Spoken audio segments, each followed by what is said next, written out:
Welcome to the Interview Podcast, the voice of InterCT. InterCT's aim is to help young athletes become excellent individuals through the vehicle of soccer. Love the game, love to learn, and love to compete at InterCT. Hi, everybody. Back with another interview podcast. This is being recorded before our Poughkeepsie tournament. So what's today's date? The October 4th. We have a big weekend coming up for basically the whole club. Little preface, the Poughkeepsie tournament is a solid tournament for us usually. Basically, our whole club goes to that. Most of our teams go to that. A couple teams are going to another tournament. What is that? CT Rush tournament, right? Yeah, Pedro's team's going to CT Rush just because they probably got registered into the wrong league bracket, so they wanted some competition a little bit locally. And then the boys have our 2010 RL team are going to FSA tournament, and the main reason for that is that has 13 ECRL players on it. Right. So that's a good competition. We was actually going to send those guys down to South Jersey like they did last year, but unfortunately that clashes with an ECRL game, so we can't send them to a tournament that same weekend when they'd be without Quinny as a coach and potentially anywhere between 10 to 15 players. So that's not a good thing. And I think Ashley's got a group going to New Jersey later in the year as well, but that might later in the year, yeah. And I know she's also trying to get a group registered for Jeff Cup in the spring as well, which is a big time tournament in Virginia. Yeah, but everyone else, I think we creeped up one team. I think last podcast we said 34, and then we creeped up now to 35 teams. So, wow. So again, nice little introduction for everybody here. I'm Aaron Mazzola. Joining me is Gene Smith and the infamous Tom Robinson. You nearly Apple auto message me then. I do that all the time. Robinson. Tom to Tim. I've been called much worse, mate. Don't worry. Yeah, as have I. I get Adrian. I get Aaron. Hey, Aaron. You must get Aaron all the time. Thanks, Key and Peele. So we can start off like usual with our weekend recap. Tom, if you want to go first and give us a brief overview of how you did this weekend. Yeah, I was making fun of Gene last week because he had to go to Oakwood and got wet and got rained on, and I had to go to Oakwood on Saturday, got absolutely drenched. So the karma. Yeah, I think that's my own fault, right?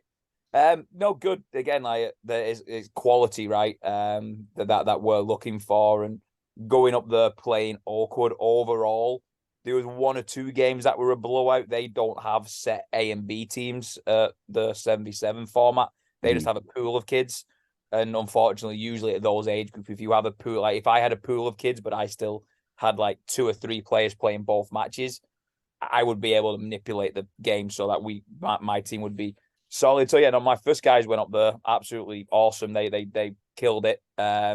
Great game. And then second team struggled a little bit. But that's because they played pretty much against the same team that the RL team played against. Again, Coach Sean, I don't know what he's doing with that team, but I've never heard of as many thrilling ties. He had a 7-7 tie week 2. And then last week it was I think it was 4-4.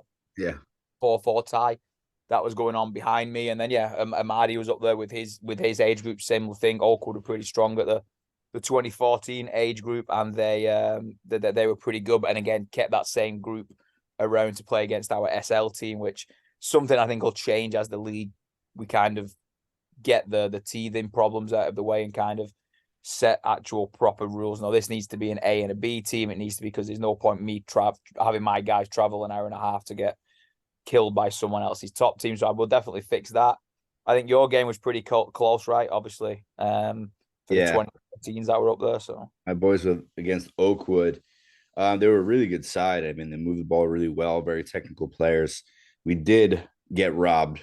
The referee was standing at half, and ball clearly bounced out under the crossbar, bounced down, bounced out. It was given a goal, but that game finished 3-2. It was a tight game at times. Oakwood had a bunch of shots, too many shots that we allowed, but it finished 3-2, and I thought the boys played fairly well. That's what you've got to get the new function on the VO2s, the instant replay. It should be run on like crazy goals, run onto the referee. I've got it here on my phone. It didn't go in. Right.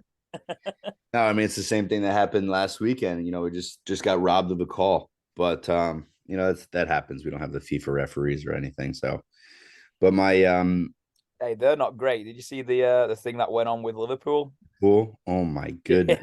Yeah. We can't expect much at our level, right? If they can't get it right in that level, so clearly, and they released the audio for it too. Nobody knew what was going on. Unbelievable. But my 2013 SL boys went up to FSA. Had a tough game there, and just FSA quality side, and we're still getting used to playing with each other using the field size and the 2 extra players from 77. So, it's still we're still getting. You got to christen the turf, right? You were the first boys teams to play on it. And that was the 2010 EDP, yeah. First boys team to play on the turf. Played Beachside. Beachside again, a quality side, and this is the highest, most competitive league that the 2010 EDP is playing in. So the level is really good. We just have to get used to, playing up to their level instead of, we gave the ball away so many times, just winning the ball back and giving it back to them. So it was a tough weekend, but we move on. Gene, how was yours? Well, I was actually physically not present at this weekend, so I was. So it was a break for me. I got to go to a wedding this weekend, so my godson got married, so I was there. But the results, I can only speak to the results, right? So that's not the most fair way to speak to games, but it was kind of a mixed bag. I think some teams were very successful. I know Leon was very successful with some of the younger teams this weekend. They had some good results. I know the 2011 girls got their first positive result, which was great for them. I know they've been working hard, so that's awesome for them. Hard fought 2-2 tie, which I guess they could have probably won. And then obviously we flip flopped, right? So we were up at Chelsea Piers, and it was kind of like a 50-50 mix, right? Some games went really well, some didn't. But again, like, I'm only focusing on the results, and that's a very unfair way to like focus on games. Right. But again, I think, talking to the coaches that coach the games and, what we're looking for going forward, especially in the competitive leagues that we play in, they're seeing the things that, we're starting to work on in practice. And again, this is the priority, right? Are we starting to do the things that we talk about all the time, or are we just not doing them? And I don't think any of the teams this weekend can say that they weren't doing the right things to try to win the games. Good. I think they've, there was some very, very good teams at Chelsea Piers for the girls, and some hit it like, hit walls. That was okay, but other than that, like I said, on the girls' side, there hasn't been really hasn't been a blowout. All games were pretty competitive. We're close, even if we're not getting a positive result, we're close, right? And that's all stuff you can build on. Yeah, I'm just looking forward to having some home games, right? We've done all of our traveling now. Now that we get back from Poughkeepsie, and just drive the All Saints, and I'm done. So looking at the end of the season, I'm kind of thankful that we're going to have like this home stretch now of, besides the games that we have to now make up because of the rain and all the things that have happened, but. It's going to be nice to have some home games. It's kind of a weird experience. We got the clubhouse cleaned out. Yeah, that's the coffee shop. Yeah. Absolutely. But yeah, we'll touch on that in a second. With the progress over results, but we coach youth teams. Pre-high school. Tom is the pre-high school director. Gina is the pre-high school director for the girls. But Inter is a lot more than just the pre-high school. We have the high school teams. We have boys and girls that, compete after their high school season is over. Now, let's talk a little bit about high school tryouts for the people that are listening who have older kids in the program. And so if you guys could share some information about the boys and the girls tryouts for the high school age teams. Yeah, so obviously Connecticut's a little bit unique, shall we say, with the way the high school season works. When I used to live and coach in New York, the high school kids would still play club soccer all the way through. In Connecticut, they're not allowed to do club during the fall, so we don't actually see our high school kids, and then they all come back. So realistically, it's a supplemental tryout. We've already had the main tryouts way back in, I think was it May time we did the tryouts. So we already have like the main nucleus of the teams. Now it's just those guys that either missed the tryout, wasn't in the area at the time, was injured, whatever. So then the remaining tryout is just to fill roster spots. So we're not really trying to create a new team here. We already have enough kids on the roster. It's just okay, instead of having 14, 15, can we get this closer to 20, 18, 20 kind of number there? So typically we're not allowed to do these while the high school season's still running. So if a kid comes and tries out for our team during this time that their teams are still playing in high school competitions or playoffs, then that can like void the whole entire season. So like if a kid comes to try out for us and they're still in like a semi-final or a final or even like playoffs there, and somebody finds out or whatnot, so we can't run our trials until everything's done, which is typically like the start of the third week of November. So I think it's around about the kind of like the 13th of November type of time. That's when you'll start seeing all of our tryouts. So there'll be high school tryouts, Norwalk, girls side, boys side. We're actually going to try and do some in Union because Pedro does high school coaching. Coach Ashley's kind of coaching in that area with Shelton. Coach Stevens doing the same thing at Law. He's in that area. So we are actually going to try and see if we can get some high school teams out of the Union side, which wasn't our goal to start with. It was always start at the younger age and allow it to grow. But now that we have 3 coaches in that area and some also other good contacts in the Shelton, Milford area, we're going to see what happens there. So yeah, Coach Pedro will be kind of leading that side. And then we'll also have tryouts on our age groups. Again, we're not trying to create extra teams because most of the boys teams are full. But, you know, we do have a few opportunities where we start using these tryouts to identify players who might be able to join us come next year's tryout, especially those teams at 2014 that go to a bigger field size, those teams at 2012 that go to a bigger field size. So we do have supplemental tryouts, but we're not naive enough to think that everybody's going to play spring, winter, fall all the way through. So, you know, spots do come available. Mum and dad move out of the area. Injuries, unfortunately, happen. You know, things like that pop up. So a roster spot may come available. So we run these tryouts just to fill in extra people. And then we also, off the back of that, invite people to be like a winter premier player. So there might be a player who is doing his town soccer, he's doing his travel soccer. He's not fully ready to commit to the premier environment, but winter's a great time for them to come and get their feet wet, see if they enjoy it, because usually the town teams do much less during the winter, or they do futsal type of things. So yeah, that week of kind of the 13th of November through to like that weekend will be when you see quite a lot of our tryouts. And the good news is we get to do them at All Saints for obviously the Norwalk teams. We don't have to worry about going elsewhere. Like previous years, we've had to do them at Fairfield U, we've had to do them at Solno. Where now this year we can just run them all Saints. So like most of it will look like there'll be younger boys tryouts and then high school, younger girls tryouts and high school. So it'll be a fun way to see just how big the club is now. Yeah. I mean, definitely. And the turf now is it's only positive stuff that's coming along with the turf now that we get to play on it all year round. As Tom was talking, we were joined by Coach Pedro, who is over in Milford. How you doing, Pedro? How are you guys? Thanks for having me. I appreciate that. Of course, you bring some of that Brazilian flair onto the podcast, which is much needed.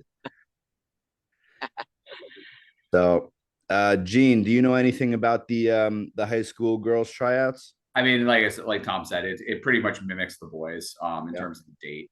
You know, I know Ashley is working very hard on, you know, trying to make it as accessible as possible with like different areas. So we are going to try to get a tryout up in Shelton as well, where she's coaching currently. For the girls side, for the pre-high school girls, obviously, you know, like Tom said, we're in a little different situation than the boys. I think some of our rosters could fill out. And for me, you know, just to piggyback on what he was saying, it really comes down to, you know, again, making it accessible for other players so that maybe, you know, we're playing another sport in the fall, or, you know, they do play soccer. I know, you know, we just I had a conversation the other day with a parent about, her daughter plays lacrosse, but she's also a soccer player, and they really want her to come in, and like the winter is a great time to start filling out those rosters, especially, some of the 11v11 rosters and, the teams that are transitioning in the spring, that are currently playing 9v9 that are going to 11v11 where we can afford to have a few extra players come in. I think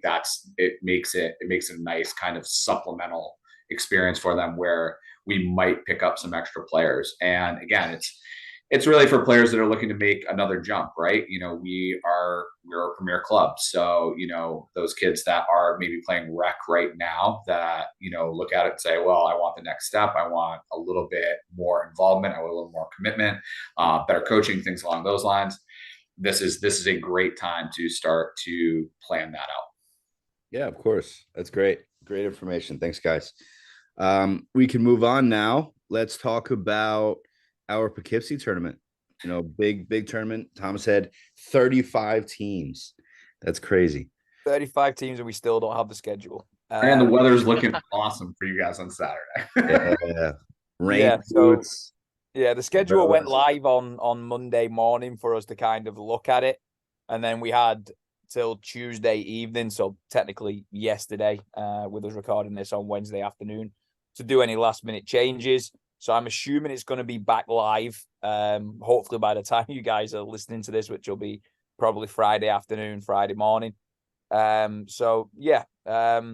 Schedules, the format's different depending on the age group that you're in. If you've got 5 teams in your bracket, it's a round robin. You just play everybody once. If you've got 4 teams, then you play each team once, and then you do a final and a third, fourth place game. So everyone's going to do the 4 games.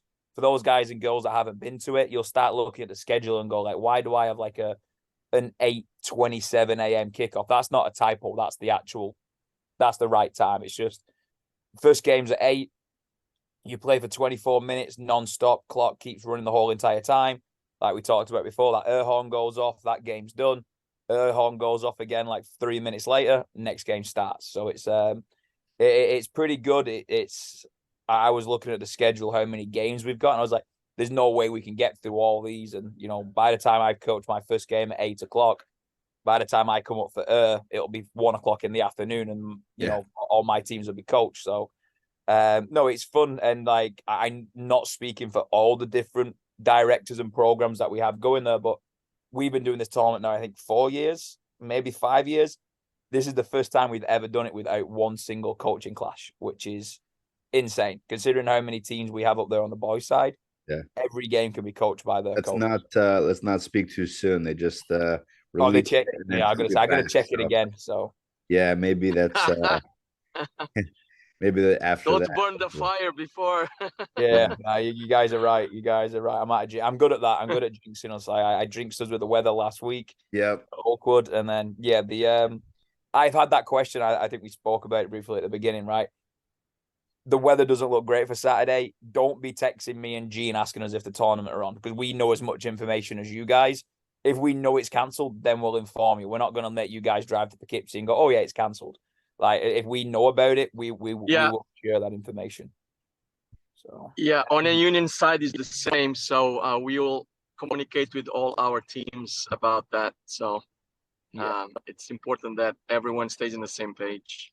Yeah. Well, 2 things for me on that one is, first one, please don't drop out when you see the weather. If you're one of those families right now who say, I don't want my kid playing in the rain for 3 or 4 hours, no problem at all. Just don't do that to a Saturday morning or Sunday morning, because that then or Friday night. Yeah, or Friday night. It has a ripple effect. Then it affects teams, and this isn't a tournament that we can like dual roster kids. So like, we can't have one player play in like the 2 brackets of like a U10 league. They can play in U10 and then play in U11, but they can't play A and B in U10. So, you know, if you don't want your son, daughter playing in the rain, we get it. We're not drill sergeants. We're not going to force you to do it, but don't just leave us last second or not show up. Hey, my son's been under the weather, not feeling great. I think 4 hours in the rain Saturday is going to be a long shot. We're going to err on the side of the caution. Plan for us not to be there, type of thing. And then lastly, the tournament would be stupid to cancel it. So if it's just light rain, they're not going to give up on all this money and all this effort and all this time they put into running the tournament. Obviously, if there's standing water or a thunderstorm rolls through, it's different. But if it is just rain, they're going to do whatever they can to keep that tournament on. And we ultimately want to keep it on as well, because if this tournament's cancelled, it makes it very difficult for us to then find another tournament that we can do in the fall at such short notice. Right. Yeah, no, it's the Poughkeepsie, the rules, what they say is that they're going to play in the rain. Who knows if it's going to be terrible torrential downpour, but let's plan to play. And if you are expecting to miss it, just let us know in advance. That's the biggest thing as coaches. We need to fill these rosters and make sure that we have enough players to play. So if you're dropping out a Friday night, Saturday morning, it doesn't help us, and ultimately it doesn't help the rest of the team. So yeah, I think that's where Sports Engine comes in handy, and making sure that you RSVP to the event and coaches can see it and we know who's going to be there. It helps us with rosters. It makes everything so much easier. And I think the rules have changed now, especially, Tom brought it up that, I think people initially that have gone to this tournament in the past, you could have been dual rostered on teams. That is not the case anymore. So it makes it much, much more critical for us to know who's going to be on the team, because, we can't have dual rostered players anymore. They can't be playing, with, 2012s or 20, it can't happen. So we need to make sure that we have those rosters complete and they're accessible, and, we know who we're going down with. Right. Yeah. Last year we had some decent weather last year. But Pedro was assisting Steve's team, the 2012s. We had a little bit of a war going on. They won the first game, beat us in the first game, and then we came back and beat them in the final.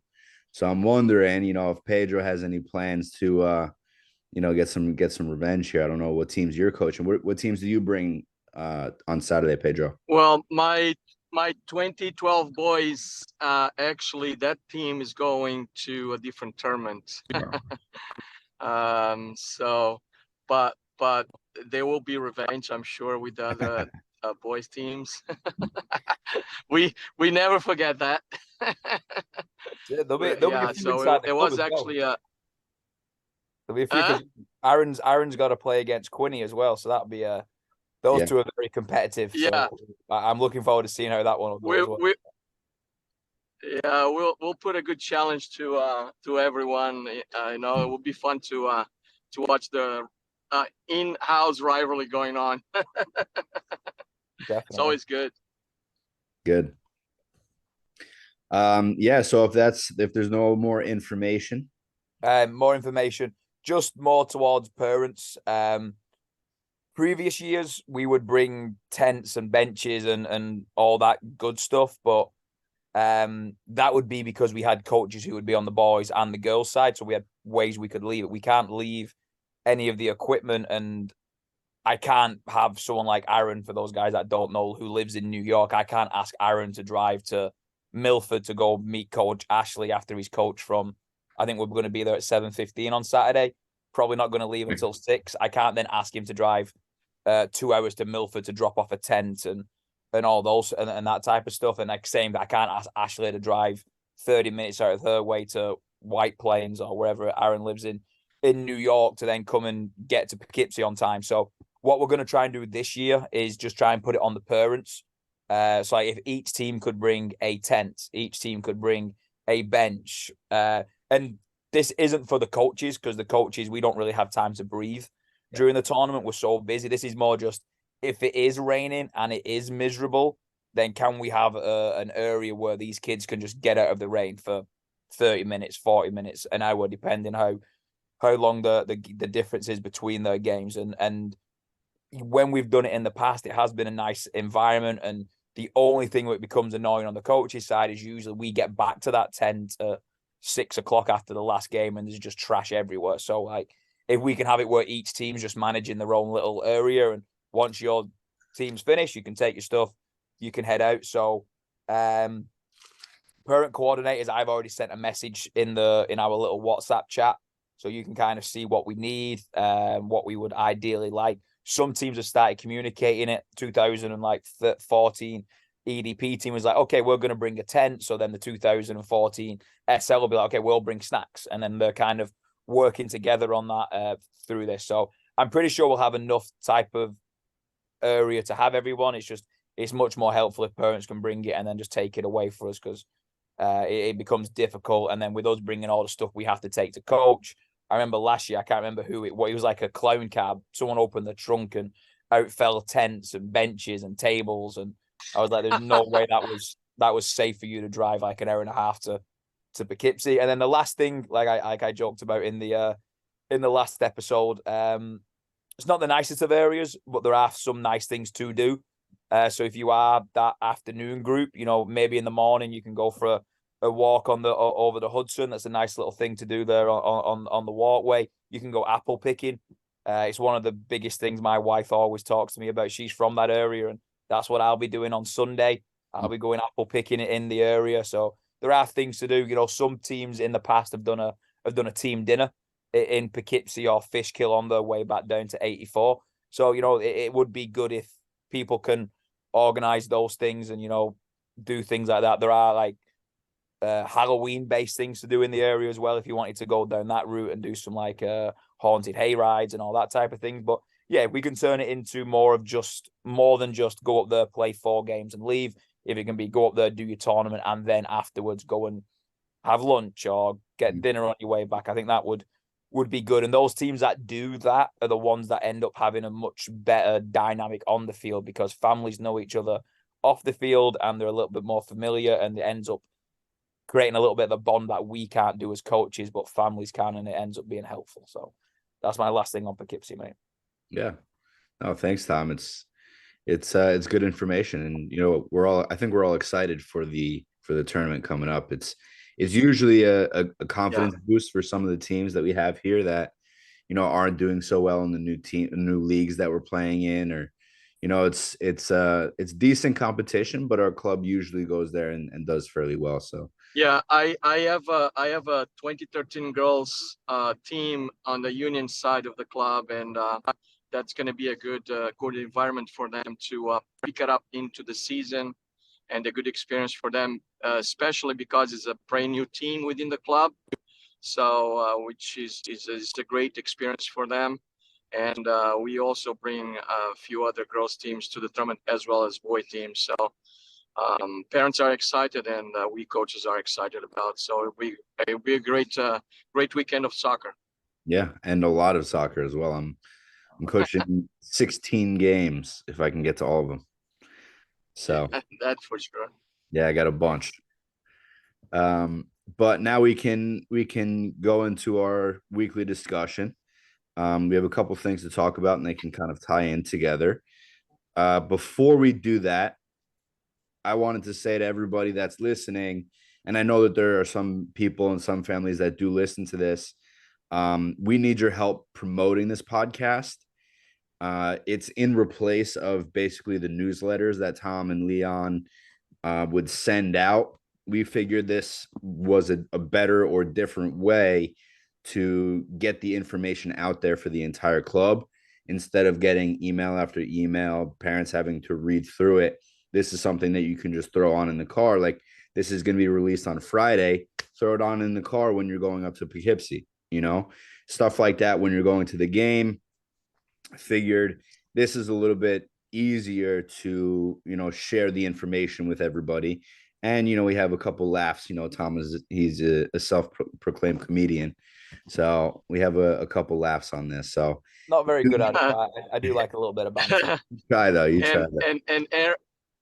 And Aaron, before you move on into the next topic, and I apologize if we're going a little bit off, but since I joined late, I just want to mention about the Union High School tryouts as well, that we're gonna have here in Milford for the boys and girls side.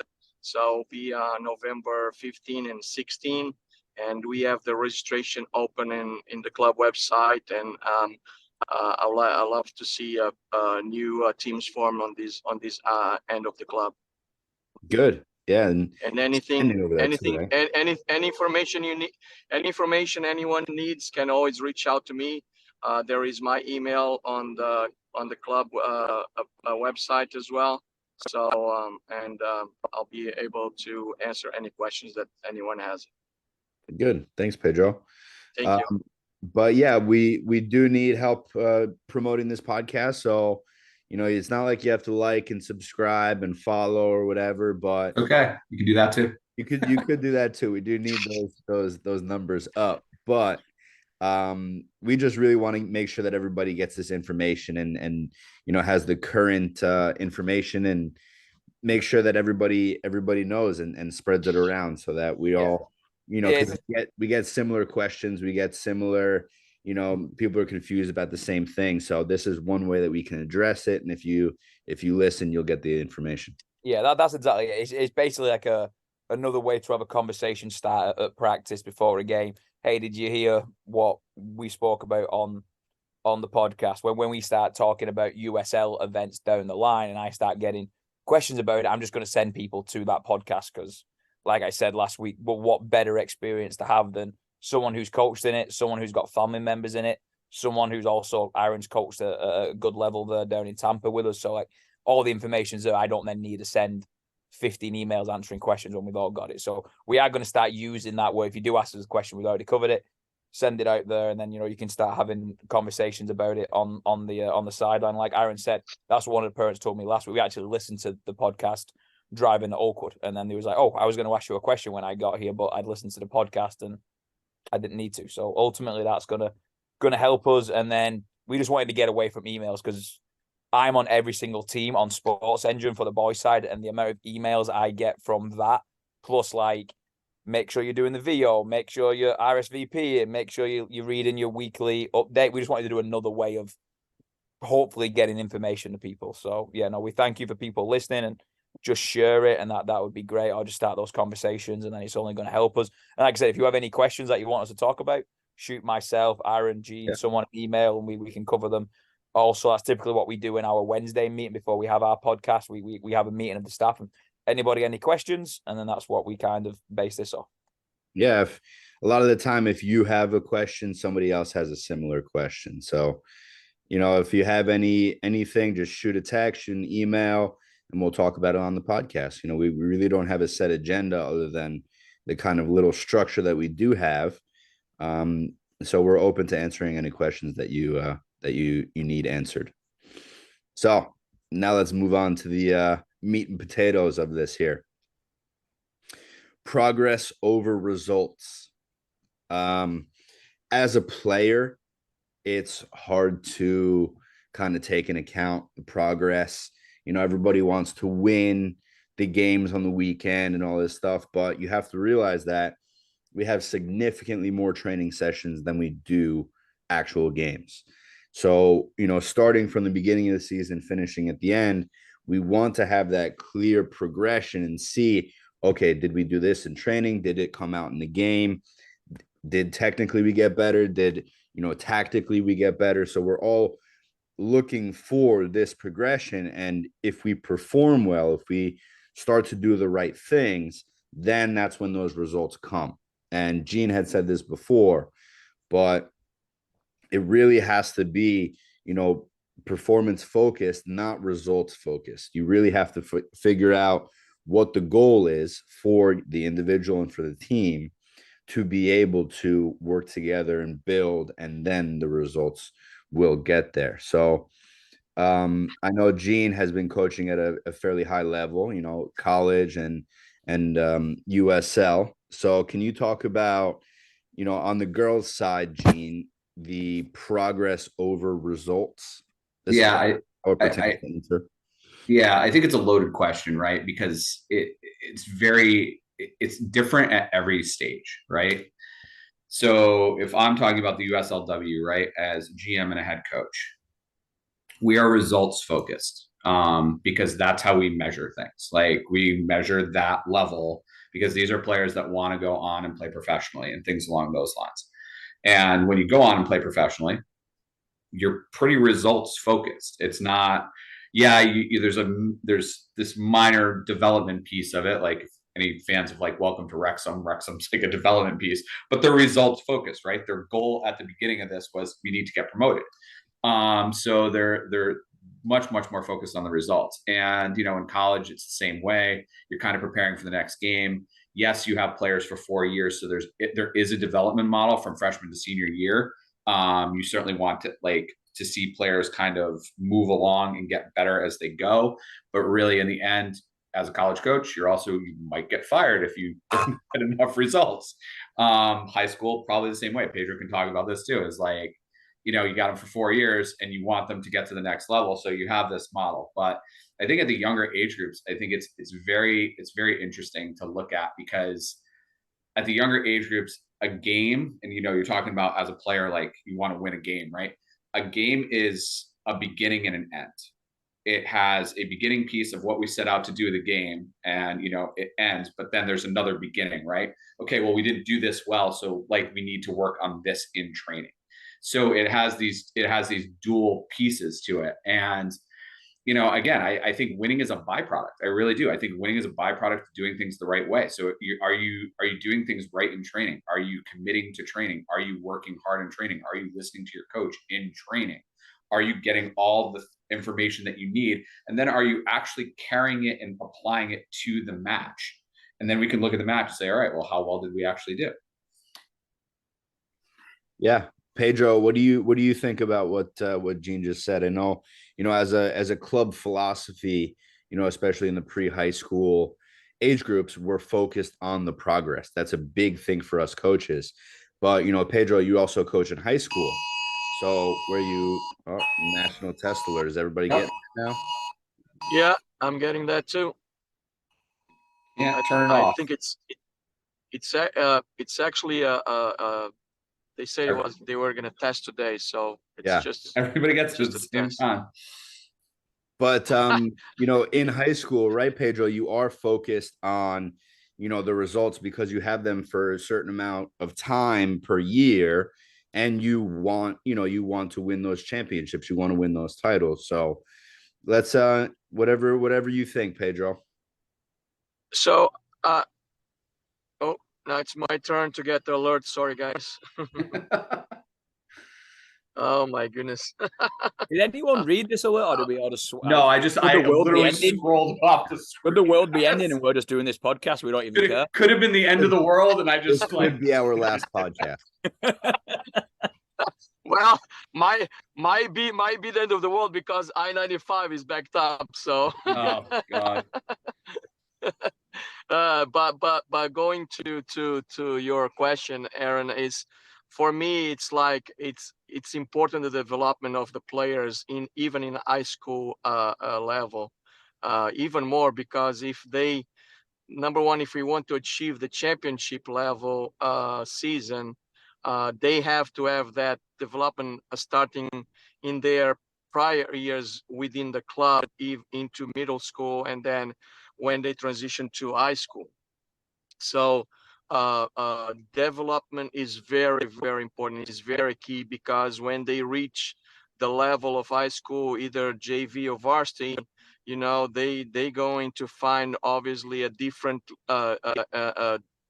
way of how you play the game, but that is part of their development as well. So and I think it's very important that all year round they have that touches on a ball and club wise, and when they come into high school, because in high school we play either 2-3 games a week, and we are with them pretty much every day for 2.5 months, 3 months, but we don't have a lot of practicing time. So the club side of that is very important for them, and then we just adjust things in high school side of it. So in your personal experience, Pedro, have you seen a fair amount of players progress throughout their time in high school, or are they just I have JV or into varsity just because on their age? Have you seen progression? I have seen kids that I I got on the JV side that we were able to develop, and then the following year they became actually starting players for the varsity team. Wow. And that is the process that we have, at least we have in our program at Law in Milford. We develop our players. They are not ready to jump right away into the varsity level, but we know they have that potential to become very important players for us. Also, we do have freshman players that come in and they are ahead of others that are in the development process because, again, they are playing club all year round, and that makes a huge difference. And some others, they are potentially good players, which we can develop them in the ice school season, but they are a little bit behind because they just don't have soccer as their, let's say, number one sports. Right. Right. And that's, that's a big thing. Even when I was playing and, continuously now, you see players that play 3 separate sports or 4 separate sports that are fantastic athletes, but, they don't touch a ball over the winter. It's hard to say that those players are going to get so much better, comparing them to somebody who touches a ball throughout the winter, throughout the year. Tom, in your experience, you've coached players that have gone on to play high school, and you've coached players in the UK as well. What's your take on progress over results, knowing that you coach the 2015s now? So yeah, it's different, right? When I first came to the US, when I was in England, it was all about winning, even at younger age group. That's how ridiculous it sounded. I remember when I was a kid, I was never blessed to being the greatest player on my teams. There was always kids better than me, and I'd sit there and probably get the last 10 minutes. You know what I mean? And it's a different environment to what we coach in now, where it's not pay to play in England. Like my tuition, so be it, would probably be like £1 a week. I'd give like the equivalent of $1 to just go and play, and that was just to cover the field rental or the referee fees and things like that. So like growing up slightly different, but obviously when you get into those academies, it all depends on who was in charge. When I was in my academy growing up as a coach, not necessarily a player, I was working in the Bolton system, and the coach at the time was Sam Allardyce, and he would just have kids really, really young, probably even like too young because they've not fully started to grow yet. He would put them through like a height test. He'd put all the measurements in, the body weight, all this, and if they didn't project to be taller than 6'1", he wouldn't even take them. Wow. So if you think about all the players that currently would fall into that, like the greatest player in the world, like Messi. Yeah. If he would have came through it in Bolton in like early 2000s, he wouldn't have made it through. And I think it all depends on your environment, right? Who's in charge of that? Who's driving it forward? And I think as a club, I think we have the right people in position that get it. You know what I mean? I think they get its long-term development. Like, I think we've all sat on enough sidelines throughout our time coaching to know when we're playing against a team that doesn't get that. And they're typically those ones that are emailing us on Friday night saying, oh, I can't play today because my 4 best players aren't playing, where our mindset is, okay, our 4 best players can't play, but who else can we give the opportunity to? Is there someone from the team below that we can help? Is there someone we can ask to play up? Is there one of Leon's pre-team kids that can jump in to help? So for me, it's the whole reason. I want my teams to do well. I think it aids them if they can win a few games. I think that helps them with their confidence. But I'm not going to have some kid travel all the way to a game and not playing because I'm trying to win a U9 game of soccer. Everyone's going to play. We're going to win games because of that. We're going to lose games because of that. But yeah, long term, there's nothing better. And I talk about it quite a lot on here. Like, there's nothing better for me sitting back and seeing 13 players now selected for the ECRL doing your USL events that used to play with me. Like, I'm not dropping names, but there was 2 boys that are in that program now that were on EDP teams. One of them couldn't even make a team when he first started with us 4 years ago. And then he went practice player, EDP, NEC, NAC, USL captain at times when he was down in Tampa. So it's one, we have to have a good environment, but also the kid needs to buy into it, right? Because that one kid's done that and he's jumped up 4 teams in the space of 4 years, but we've all had other kids who have just been at that same spot. And that's not saying they can't have that jump down the line. It's just understanding everyone's different. And yeah, I think we have a good pathway with the structure we have at the club, the love of the game, the love of development, the love of competition, and then loving to compete at the high school age group. I think we have it all in there, and we give all the kids as many tools as they need to be successful. The fact that we're filming U9 soccer is unbelievable, but it's also, if you go and use that and the kids are going to sit down and watch it, the kids that do that are going to be the ones that get better, because they're also going to see what they're doing. They're going to experience, but then watch it back. Those kids that, like, I was in a meeting last night with Leon, watched practice finished. I got to SPU at like 7:30, and there was 2 inter kids in SPU working out on the day off from practice. And it's not, I will not be surprised if those 2 players that were doing that are going to be 2 players that are successful 2, 3, 4 years down the line. It looks like we spend a lot of time with these kids on paper, 4 times a week, 5 times a week, but realistically, we're only seeing them for a couple of hours. We might see them for 6 hours a week. When you look at it that way, there's a lot of stuff that needs to be done at home, whether that's watching games, studying games, individual technique. Like I said it before, there's nothing more annoying when kids are early to practice and they just spend 10 minutes smashing a ball at an open net. Just go and pass with somebody, juggle with somebody, do something other than just smashing a ball at an open net. Yeah, I mean, I think Tom brings up a really good point too, because it's like we're not just at this younger level, like the pre-high school level, especially like the younger kids. We're not preparing kids for the games on the weekends. We are, but really what we're preparing them for is the game 6 years down the line, 8 years down the line. Mm-hmm. Like that's what we're really preparing them for.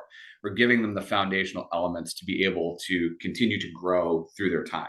And again, everybody's race is different, right? Like everybody develops at a different level. There's different path. Like, so sometimes, you see it, and, I can go to the women's game, right? Like, you look at one of who I think was probably one of the best goalkeepers the U.S. women's national team ever had, was Hope Solo. Hope Solo didn't play goalkeeper until she was a senior in high school. She's still like the leading goal scorer in the state of Washington. Like, so, she was on the field most of the time, so it's like, you look at that and you're like, wow, that's crazy. Like that came out of like those things. And, when you look at the younger age groups as well, as, you're talking positionally, right? We want our kids to develop a sense of the game, right? Not just a sense of position. So, Kevin kids come out there and say, oh, well, I'm a forward. Yeah, sure. You are, maybe now, but you're also going to play outside back. You're going to play center mid. You're going to, we want to expose them to all the things that give them the elements to succeed down the line. And, when the funnel starts to close, where it's like, yeah, you really are a center forward. You're 6'8", you have a great touch, and like, you run like the wind. Like, you're probably gonna be like, you know what I mean? So it's those types of things that we want to like have our kids really understand, is all the positional elements, all the technical elements, and those foundational elements, especially for those younger kids, are so important, because as well as I do as a coach, as a player, you get up to a higher level, you get exposed a lot more quickly if your touch isn't great. Yeah, I think one thing there that when Gene was talking, it made it pop into my mind. Coach Sean, one of our new coaches, he's definitely a student of the game. He loves the game of football, soccer. And he was in a game on Sunday, which I believe was slightly easier for them. It was a crossover game, so it wasn't as so-called Zone 1 Academy game. And what he started to realize on his team is that there's a little bit of a disconnect, and not kids being mean, but like a striker might say to a defender, oh, you've got to stop that. Or a defender saying, hey, that's an easy chance, go and score it. So he actually flipped his roster. He flipped it and put like the defenders as attackers, and just so be like, hey, now you understand what your teammates are going through. And I thought that was like obviously you can't do it in every game, but I thought that was a good way of just another way to help kids learn, because every kid could learn by physically what they do, by seeing it, by like reps of doing it. So I thought, that's exactly what we're trying to do. That's the ultimate point of development, right? That decision that Sean made could have cost the team the game. Obviously, doing it when the 4 or 5-0 up helps. But, it also gives that, okay, I might now not be as mean to my left back if he's trying to receive under pressure and there's 3 kids pressing him to try and break a line with a pass, because all I've got to do is stand there in the hole, try and receive. So I thought that was a good way of some of our kids understanding how the teammates can see, because at the younger age group, I don't think all the kids fully understand what words can mean. I think they throw like, "Oh, I'm terrible." Like my kids say all the time, "I'm terrible." No, you're just 9. Like you need to figure out how to do these things. That's why we're here to help you guys. So it's just, I thought that was a good way that Sean did to help his players understand different ways of development and what their teammates are going through. That's interesting. And one thing that's I think it's important is that we have to understand that many of these kids, they play the game, but they don't actually watch games. They don't try to read the game when are on the field, whatever age they are. Obviously, the younger ones, they don't have that perception. But even in the high school level, I have players that sometimes I have to pull off the field during a game, and I have to guide them through the game because they have not idea how the game is being played, and they have no reading of the game. So sometimes they disconnected from the rest of the team, and even their play is not at the peak of their performance because of that. So sometimes not knowing how to read the game or awareness of who you are on the field and stuff like that, those are important factors, how you develop as a player, because believe it or not, it's just not with the ball on your feet, because FIFA has a study that a player general that plays a 90-minute game in a professional level only has the ball in his feet for the duration of 4 minutes, no more than that. If you're good. So everything else he does if you're good. Other than that, what he does is just, exactly. Other than that, what he does is just work for the team and finding the spaces, all that's part of the game. So I think that's important for the development of the players, even on the younger ages. I think that's it's important to note that, yes, we're talking about progress over results, but as coaches, we try to give as much information as we possibly can so that our players retain that information and use it to go and play in training and develop, and eventually, with good performance, we win games. But we can give them all the tools possible, all of the information, but really it's up to the player and to have those goals, to work hard at it, and be a student of the game, like Tom said. If we give them the tools and they're not, say in terms of math, we give them the homework, we teach them this during the day, but if they don't go home and work at it, it's not going to develop. So if you think about that in terms of soccer, do it in training. If they don't go home and juggle, or if they don't go home and pass the ball against the wall, they're not doing extra activities to help their performance in soccer. Ultimately, somebody who is doing that is going to rise above. So yeah, I think what you're saying then was spot on. I think also we've got to keep in mind as well, like quite a lot of our families might look at the coach and go, "Oh, why is he not, more enthusiastic, or why is he not screaming and shouting?" And the main reason for that is like Aaron said, right? If this was a maths lesson at school and your son or daughter's there trying to figure out what 5 + 5 is, the parent or the teacher doesn't stand up and go 10. You know what I mean? We want them to figure it out. And that's like, I know I've said it already on here, but like, we don't need parents shouting, shoot, kick the ball, because that's you're just telling them, you know what I mean? We need them to. I don't mind you saying something to your child or your daughter, whatever, knock yourself out, but like, can it just be in a question format? Hey, can we work harder? You know what I mean? Instead of work harder, because that's you telling them to do it. Like, I think we're in that stage now, and obviously myself as a parent, like I see my son do something, I was like, you did that yesterday, like really good, and then the next day it's like, oh yeah, he can't do it the same. And it's the same thing, like they're not doing it out there intentionally to annoy us. It's just in that moment, hey, was the body shape wrong? Was this wrong? And then if we shout at them to fix it, then it's not really helping. So that's what you'll see. I think where VO comes in pretty good on this is usually the VO's right next to where we sit when we coach. You can actually listen to what the coaches what were they saying. I was listening back to to, I think it was Aaron's game actually, and you were stood right underneath the camera, and as players were coming off for subs, you were saying, "Hey, Oliver, great, Mark, great, do this next time," and you was actually like giving that feedback to them as they was coming off, because they're going to take that on board more than if he's on the other side of the field. We could shout, they're not going to hear us. Like those guys that I've coached in Chelsea for years, if I'm trying to shout at my right back and he's on the other side of the field, he is never hearing me. Yeah, if you listen to me, if you listen to a game when I'm coaching, when they're in the final third, the most that I will say to them or ask the question is, "Hey, eyes up," or "Can we switch? Can we get a shot off?" Because I'm promoting the thought process behind it. I want them to make the decision. If I yell shoot, shoot, shoot, shoot, then they're only going to be looking for goal. When far post, there was a ball that was better suited for the attack. In the final third, the most I will really say is get your eyes up. Can we get across? Maybe that's a question that I add. Or, when we're playing in the back, I worked on it yesterday in training. It's like, can we play the way we face? Because ultimately, as a center midfielder, I'm going to have somebody on my back.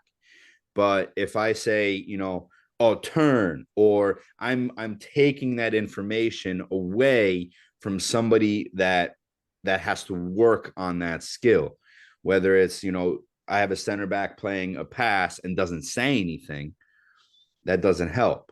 But if I give that information, I'm taking that decision to say something, I'm taking that information away from somebody else. So, it's very important that they're doing, these things. They're sharing this information. They're working on the stuff that we're giving them, because we're not playing. The parents aren't playing. The kids are supposed to be playing and developing together.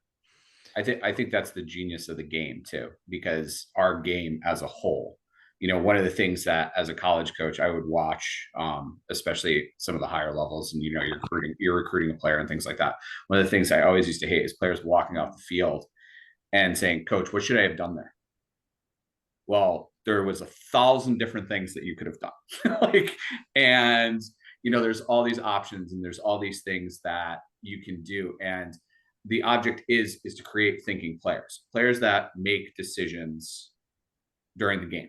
And yeah, there could be better decisions. There's never really a wrong decision unless you do something really shocking and just, there's times, but for the most part, we're trying to create thinking players, right?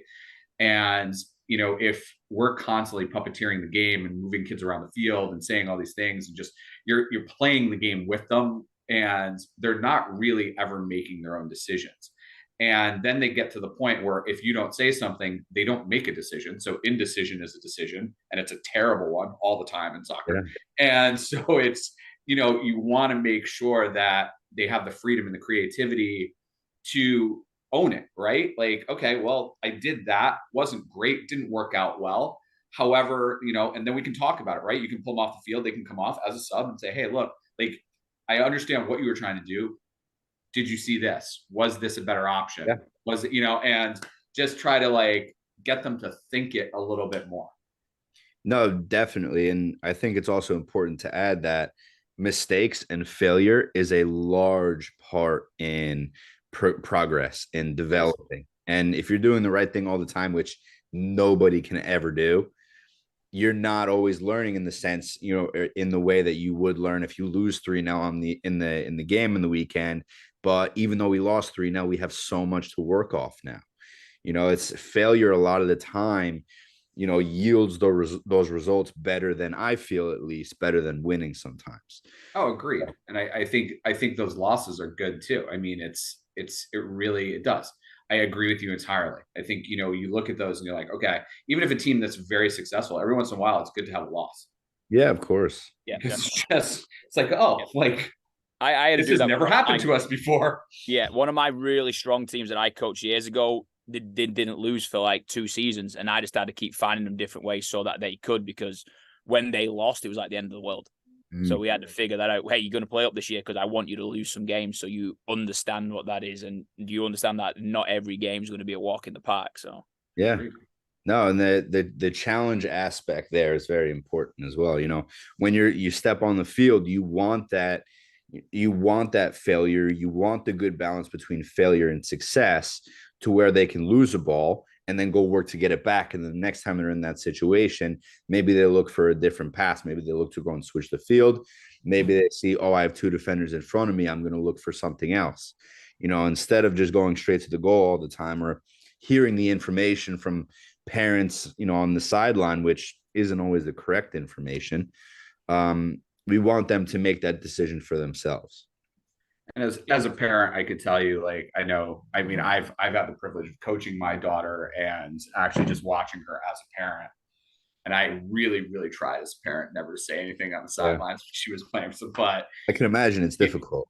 Yeah. And I remember her playing in a high school game and she was not doing that well. And I literally went down to the sideline and I said something to her on the field. I think it was the first time I ever said anything to her on the field. And she immediately came off as a sub. And I was like, what'd you sub out for? She's like, you're stressing me out. It's just like, I can't, like, you know, and it's like, and then I like kind of took that to heart. I was like, yeah, that was probably not the best thing to do, but it's. Yeah. I'm going to do that with Declan when he starts adventure soccer with Leon. Definitely. At the U3. Like, coach, you don't know what you're doing. Shoot it. This, you can do that. Absolutely. Are you going to get a matching Cal uniform? Oh my God. Matching Cal. I've been there with Leon. Yeah. No, I've tried doing that, man, and credit to Leon, somebody who can do that for. I've known Leon 8 years, and he's done that every Sunday morning for 8 years, dressed up at 10 a.m. doing youth soccer.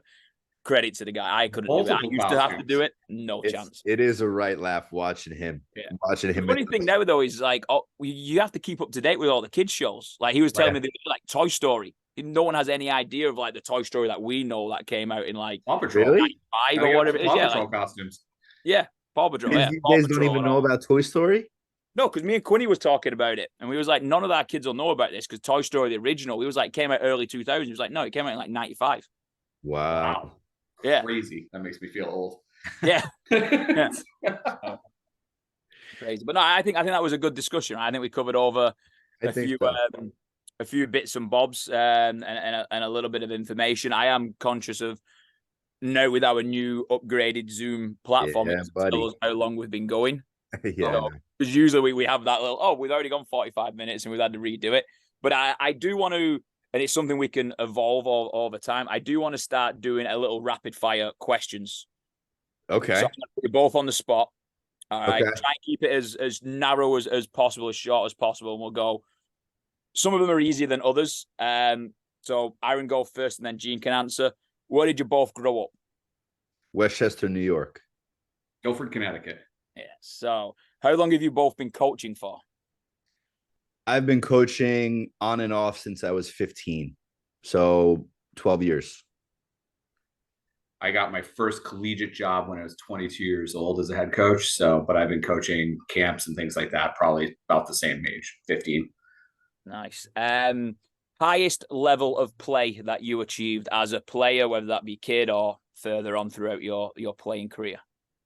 So I played for a program in Italy called Empoli ISM. It was an affiliation with the Primavera over there. But the highest level that I've probably played was Division I at Sacred Heart University. My pro contracts don't count because I only made it like 6 months. So probably USL champion, it would be championship now. So Rhinos, Rochester Rhinos. Oh, nice. Rhinos. Yeah. First soccer memory. So that's not from coaching. That's like, were you watching a game? Did you go to a game? Was it a professional game? Like, what's the first thing? If you think of the first thing I remember as a kid from the game, what comes to mind? That's a tough one. Because I have a bunch when I've. So like for me, it's not a team. For me, on a Sunday, my dad used to play Sunday league football, and that used to be my routine. I would go and watch him play football as a kid, and I would do that from like 6, and that would be my thing. I'd just sit there and watch my dad play football, and that was like my first memory of it. Obviously, then going to games and watching my team play elsewhere, but that was actually like I was thinking about this the other day. That was my first memory actually playing, like watching the game. I think my first memory from what I can recall, the first memory was playing in for my town team over here in New York. Um, I'm pretty sure we got absolutely crushed that game, but I was playing on a B team at that time, and we just weren't very good, but we always had so much fun. But my first memory watching was actually the 2006. I had been watching soccer, plenty before that, but 2006 World Cup, we were in Italy at the final. Oh, nice. Very nice. So it was an unbelievable experience. In Rome, they had this big, big, big, big screen outside the Coliseum, and we watched part of the final there. So that was massive. Nice. Gene? First goal as a rec player, U8, most amazing, most amazing feeling ever. Just shit off. Yeah, just literally, I mean, I might have cried. I might have shed a tear on the field. Yeah. I still remember my first ever goal I scored with my left foot. I remember where I was, where on the field, because it might only be my third. I might only ever scored 3 goals with my left foot. But it is crazy when you start thinking about stuff like that. This one might be easier for Gene, but how did you end up into Connecticut? I know, Aaron, you came in at a weird time, but Gene drove halfway across the US to get to us. So yeah. Oh yeah. Okay. So I mean, I've always wanted to be back. I've always wanted to be back in my home state, and I think this was just serendipitous. I think it came along, and I drove from Montana to here. Literally just jumped right into a residential camp. But no, I think it's great. The career I've had as a college coach, USLW, all the things I've done. It's always great to come back to your home state and give back, right? And just share experiences and things like that. So that's how I got here. And for me, I was living in Norway in 2019 into 2020 when the pandemic hit. I had to come back to the States after being in Norway. So I came back in October 2020. And my brother had played for Leon. I had known Everton America. So I called Leon up and said, hey, I'm coaching. Is there any opportunities for me at Inter? And he said, yeah, come and join. And it's kind of history at this point. Yeah. It feels like so long ago, but it wasn't really that long ago. It was only 2 or 3 years ago. This one might be harder for Gene. Favorite memory at Inter, because Gene's highlight might be cleaning the clubhouse. So it might be.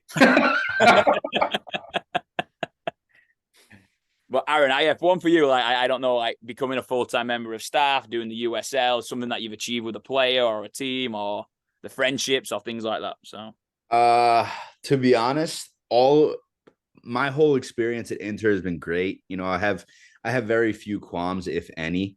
But I think my greatest memory at Inter would be promoting a player from the second team to the first team and seeing his reaction or their reactions. There were a couple of them. Yeah, no, I know which one you're talking about. That was great. Yeah. Favorite staff member that you currently work with or have worked with, or someone who's helped you on your journey? Because let's be honest, you don't really get here on your own. You do need somebody to take a shot at you, give you an opportunity. And then usually if you're good enough, then you allow yourself to stay in that environment. But usually you do need that chance. So who's that? It could be someone now. It could be someone in the past. It could be whatever.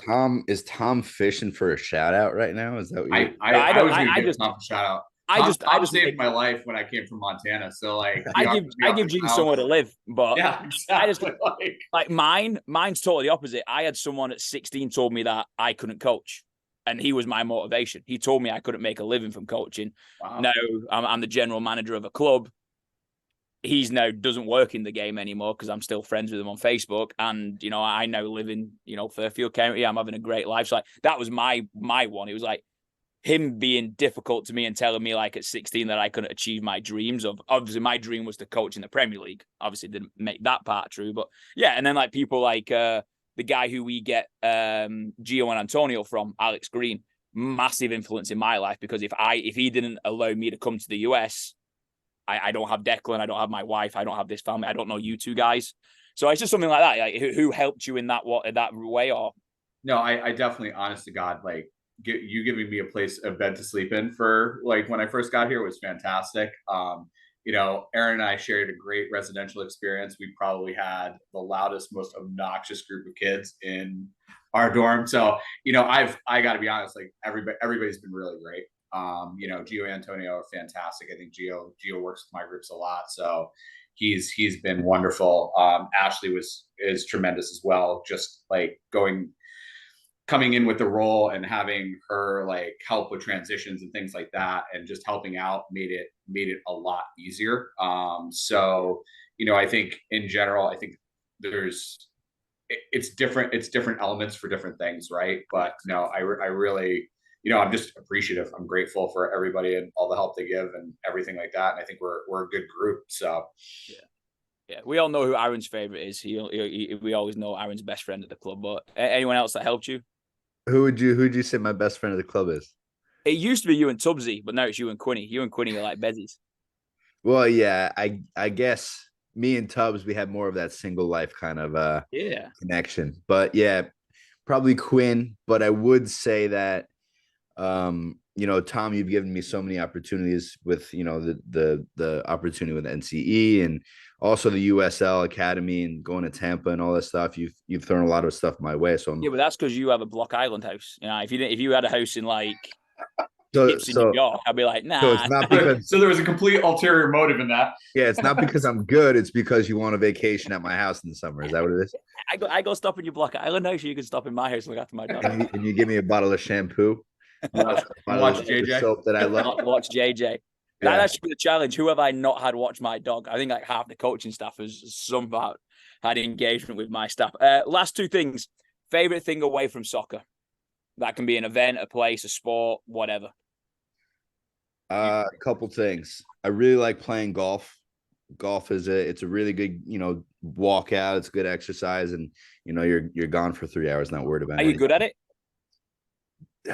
I've been playing for most of my life, and I can never actually said I'm very good at it. It's a very tough sport. There's some shots that I take where I'm like, well, I should join the PGA, and then there's other ones where I should probably throw my clubs away. But that's the game of golf. But for me, something that I really enjoy doing that's not conventional is I really enjoy washing my car by hand. You want to do mine? That's odd. No, my car. I said. Unless you want to pay me good top dollar for it. It's something I do to just clear my head. And, I don't do it every day. So when I can, it just, it takes my mind away from certain things. Aaron probably knows my answer to this. So when I first got down, like there was a reason why I went to Montana for it was nice, but love camping, love being outside, love doing all those things and living minimally. But I would say my favorite, decompression activity is like a long motorcycle ride, actually. Oh, nice. Cool. Yeah. Nice. And then final one, favorite player. That can be current, all time, whatever. Who is your favorite player? And it doesn't have to be the obvious ones. Andrea Pirlo. Yeah. Maestro. I would say my favorite player is Ryan Giggs. There you go. Good one. I would have guessed yours being an Italian, but I would never have guessed. No, I that's love what Quinny's dog's named after. I loved his longevity, and I loved his ability to kind of transition his game throughout the years. Because he wasn't always the same. Yeah, true. No, yeah. When he transferred into like a midfielder as well. No, my favorite one, and you guys have already said it. My dog's named after him, JJ Okocha, and that was just the time of the life that I was at. I was in high school, absolutely loving football. My team signed this African guy who was doing rainbows and bicycle kicks and Maradonas. That wasn't really what we did in the part of England that I'm from. And yeah, unbelievable. But yeah, no, I really liked him. And then if I had to choose someone else, and it's that famous debate inside England, which was who did you like better, Lampard, Gerrard, or Scholes? I was always in the Gerrard camp. I love watching Gerrard. And again, I know I've talked about it on here. I had a very lucky job when I was in England of being in charge of the ball boys around the field when Bolton used to be in the Premier League. So I was sat field level, just sat in the corner, watching these guys play, and Gerrard's movement and his passing and he'll make he's very similar to like Bellingham right now. Like he'd make a defense saving tackle at one end, and then next minute he's scoring a 30-yard screamer at the other end, and you're like, wow, he was just great. So, but that was it. I thought I'd throw you guys in the deep end. I don't know if that's something that we want to do with anyone else who gets in there, or we want to evolve it. But I like that. Yeah, I definitely. That's a good little way of adding them in. So this is because I just listen to way too many podcasts, by the way. Yeah. No, it's good. So thank you everybody for listening. I thought it was an entertaining podcast, not just good information, but we're getting to know each other a little bit better. And we still don't know if the world's going to end because I don't know what that message said still to this. And now I'm kind of nervous about it. Like, really, should I have read that? I'm not leaving my house today. But thanks again for listening. And we look forward to seeing everybody this weekend in Poughkeepsie. Thank you, Thomas. Thank you, Gene. Hopefully we're going to stay dry. So, as always, let's get together. Let's talk. If you have any questions, please feel free to ask them so we can answer them on here. But, again, we need everybody to promote this podcast so that we're getting this information out there and they're hearing that my favorite thing to do is wash my car. So I can see it in your car. I guess if you change that though, I can see you in between games, there's a line of cars at all Saints. Aaron, could be a soccer coach and auto detailing. There you go.